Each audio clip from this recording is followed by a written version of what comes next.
جب میں محنت کر رہا ہوں خلوص نیت کے ساتھ جماعت کے اکابرین کی علوم اور ان کے سوانح کو پڑھ کے نتائج سے بے پرواہ ہونے کا ذوق رکھ کے، چوتھے نمبر پر مجھے اپنی جماعت کے کام پر، اپنے بیانیے پر، اپنے موقف پر شرح صدر ہونا چاہیے۔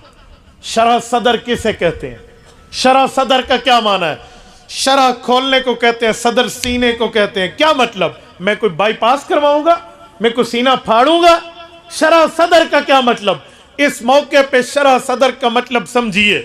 شرح صدر کا معنی اپنے موقف کے اوپر میں یہ بات جان چکا ہوں کہ میرا موقف کیا ہے، اس سوال کا پتہ ہو کہ میرا کام کیا ہے۔ آپ کہیں گے یہ بھی کوئی پوچھنے کی بات ہے؟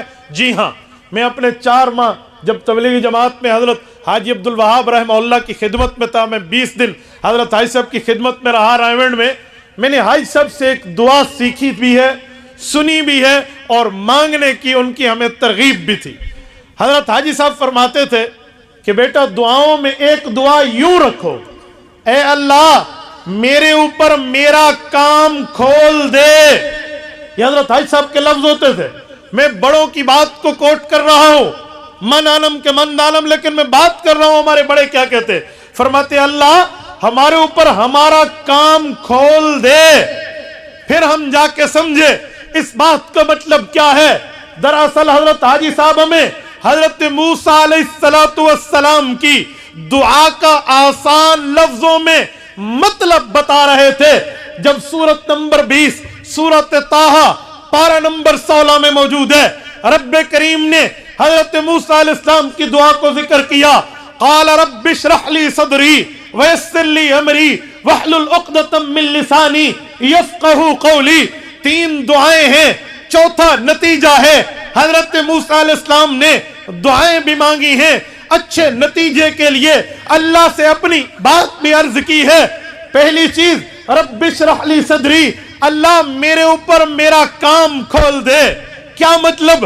نبی پر نبی کا کام نہیں کھلا ہے، تو پھر مطلب حضرت موسیٰ علیہ السلام کی اس بات کو قرآن کریم میں کوٹ کرنے کا مطلب امت کو سمجھانا مقصود ہے کہ جب وقت کا جلیل القدر نبی بنی اسرائیل صاحب التورات وکلم اللہ موسیٰ تکلیما کے صاحب حضرت موسیٰ رب سے شرح صدر مانگتے ہیں تو ہمیں بطریق اولا مانگنا چاہیے۔ رب اشرح لی صدری، اللہ ہم پر ہمارا کام کھول دے۔ یاد رکھیں میرا کارکن اپنی جماعت کے موقف کا دائی ہے، اور دائی پر اپنی دعوت کے معاملات نہ کھلے ہوں وہ دعوت شرح صدر سے نہیں دے سکتا۔ جب مجھے پتہ ہی نہیں ہے میرا کام کیا ہے، جب مجھے علم میں بھی نہیں ہے کہ میرے معاملات کی جزیات کیا ہے، میں نے اپنے کام کو کیا سمجھا، جب میرے اوپر ہی نہیں کھلا میں آگے لوگوں کو کیا بتاؤں گا۔ تو چوتھے نمبر کی چیز چاہیے، شرح صدر کا حصول ہو، یعنی اپنے پر کام کھلا ہوا ہو کہ ہمارا کام کیا ہے۔ اور میرے دوستو یہ کام کب کھلے گا؟ 2 وجہ ذہن میں رکھیں۔ اللہ سے مانگنا تو ہے ہی کہ ہم اللہ سے مانگیں گے، ہر وقت مانگتے ہیں، نماز میں بھی مانگتے ہیں، نماز سے بعد میں بھی مانگتے ہیں، رب اشرح لی صدری کی دعائیں بھی پڑھتے ہیں، اس کے بعد نماز میں رب جلی مقیم الصلاۃ میں پوری ترتیب مانگتے ہیں، اللہ تعالیٰ سے قرآن کریم پڑھ کے مانگتے ہیں۔ یہ تو معاملات ہیں جو اللہ کرے گا، لیکن ایک کام ہم نے بھی کرنا ہے۔ وہ کیا ہے؟ ہم نے وہ یہ کام کرنا ہے کہ ہم اپنے بڑوں کو دیکھیں گے۔ بڑوں کو دیکھنے میں 2 چیزیں ذہن میں رکھنا، یہ شرح صدر پہ کہہ رہا ہوں۔ 2 چیزیں آج جو کارکن طے کر لے گا کامیابی اس کے قدم چومے گی، کامیابی سے ہمکنار ہوگا۔ 2 کام۔ نمبر 1 یہ طے کر لے کہ میں نے کیا کرنا ہے، میرا کیا کام ہے، مجھ میں کیا کرنٹ ہے، کیا میرے اندر صلاحیتیں، کون سی پاور ہے، میں کس طرح دین کی خدمت کر سکتا ہوں۔ میں مثال دے رہا ہوں، میرے اندر اصلاح کا جذبہ ہے تو میں اصلاحی پہلو میں تبلیغی جماعت میں پہنچ کے اصلاح اور تبلیغ کا کام کر سکتا ہوں، یا میں اپنے اندر دوسرے معاملات میں سختی کے معاملات میں جا کر کسی اور فیلڈ کو جوائن کر سکتا ہوں، یا میں اپنے اندر علمی طور پہ کام کر کے مدرسے کی 4 دیواری کو آباد کر سکتا ہوں، یا میں عوام میں بیٹھ کے کام کر سکتا ہوں، تو پہلے اپنا موقف کرنے کے لیے، اپنا موقف طے کرنے کے لیے خود یہ بات طے کر لیں کہ میری منزل کیا ہے. یہ منزل کا حصول طے کرنا یہ پہلی ذمہ داری ہے، تب شرح صدر حاصل ہوگا. نمبر 2، دوسری چیز، میرا راستہ کیا ہے؟